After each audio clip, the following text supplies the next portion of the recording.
January 2023 for Gemini Risings is a very social, very busy month. You're seeing a lot of friends and you're doing a lot of travel to kick off the year. If you're excited to dive into what you can expect for your rising sign this January 2023, weird to say, make sure that you like, subscribe, and hit that notification bell so that you are always up to date with what the stars have in store for you. If you're new here, hi, I'm Maren. I am a tropical Western astrologer and I'm using whole sign houses to do these videos. Several of the things mentioned will have entire videos dedicated to them, so feel free to check on my channel for any of the new full moon videos or the major transits happening.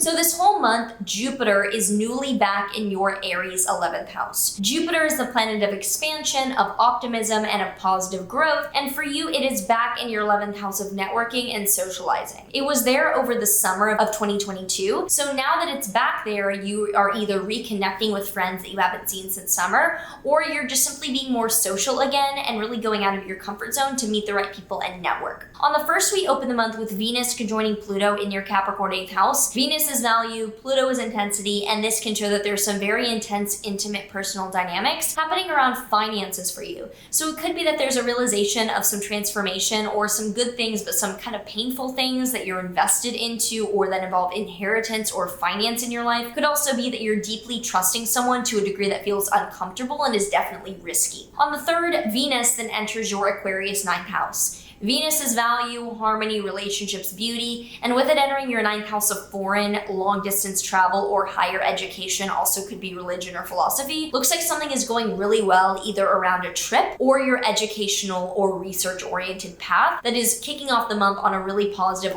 research or going after this trip, this note of exploration. Then on the 6th, there's a full moon in your Cancer 2nd house. Full moons are endings or chapters completing, and with it in your 2nd house of finances, it looks like you're either ending an income stream or you're letting go of something that was draining money that was something directly related to your finances. On the 7th, there's a Sun-Mercury Cazimi in your Capricorn 8th house. The Sun and Mercury together shows illumination or realization of information. That all rhymed, I didn't mean for that to happen. And with it in your 8th house of finances, looks like something financial is becoming clearer and you're getting the news or the update around the 7th. On the 9th, Venus in your 9th house will trine Mars in your 1st house. This shows that things are going really well around travel, education, or your philosophy because of the hard work that you've been putting in. So you've been grinding, you've been reconsidering your own intellectual positions around things, you've been reconsidering your beliefs, and it's leading to a lot of really positive things around either those beliefs or travel and education opportunities in your life. Then on the 12th, really good news, Mars retrograde is over and Mars in Gemini is now direct. So you've had a Mars retrograde in your 1st house of self over the past few months, showing having to go back, rethink, and reconsider personal positions or aspects of your identity. Now with Mars direct, you're moving forward and having more execution and more follow through about what your actions are actually going to be and much less frustration internally. On the 14th to the 15th, Venus in your 9th house will square Uranus in your 12th house. This shows that even though things are going really well for you around travel or education, your mental health is a little bit troubled or disruptive around this. So it could be that you're just ungrounded, or even as things are going really well, you're like, oh my God, this is all chaotic and crazy, help me out.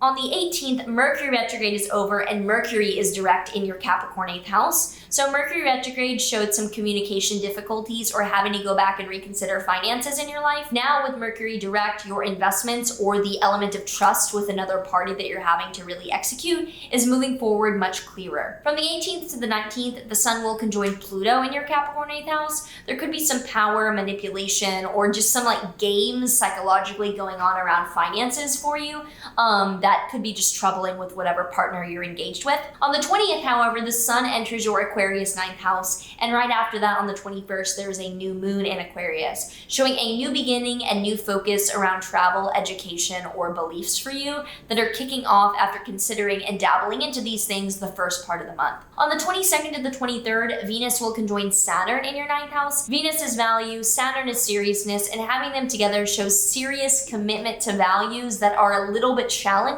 around education, travel, or beliefs in your life. On the 22nd, Uranus is now direct in your Taurus 12th house. So Uranus retrograde showed going back to rethink sudden changes around your mental health. Now with Uranus direct, you're ready to move forward with these changes and with these kind of scary leaps of faith around spirituality or mental health. much more streamlined. And finally, to end the month on a really nice note, Venus enters your Pisces 10th house. So Venus is exalted in Pisces, meaning that it does very well there. And with it in your 10th house of career, looks like harmony in your career and really fortunate events happening professionally for you are likely to take place the final few days of January.